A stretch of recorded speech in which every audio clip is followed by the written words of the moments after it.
Doncs miri, senyor diputat, quan al mes de juliol el mestre Joaquim Maria Pujal ens va comunicar oficialment que penjava el micròfon, no l'enganyaré, tots vam sentir una mica de vertigen perquè una figura d'aquesta magnitud professional i d'aquesta rellevància social no es pot substituir fàcilment. En aquell moment ja vam quedar amb el mateix Joaquim Maria Pujal que ens donàvem un temps per adaptar-nos a la nova situació, però les dues parts ens vam conjurar davant de la certesa que la ràdio pública del país no podia prescindir de la seva mirada, dels seus coneixements i, en definitiva, de la seva figura. Però això, i per aquest motiu, ens vam posar a treballar conjuntament al setembre per reincorporar el mestre Pujal i fer-ho en un horari de màxima audiència, al prime time, i acompanyant Mònica Terribas en el programa de referència de l'emissora, que és El matí de Catalunya Ràdio.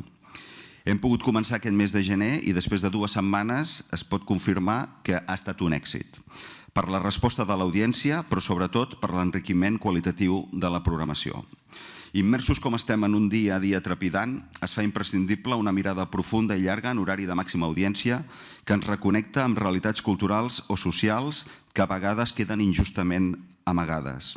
A 8:45 del matí, com vostè deia, Pujal ens exposa la seva mirada i ja s'ha consolidat com un espai de pausa intel·lectual enmig d'una actualitat que va a màxima velocitat.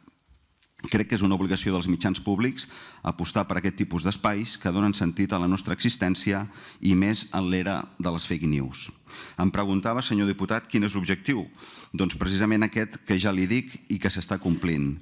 I el segon objectiu, la ràdio pública no es podia permetre de cap manera perdre una figura com la del mestre Pujal, encara que sigui en un altre registre. La veritat, estem molt contents i a més els resultats del consum digital així ho certifiquen.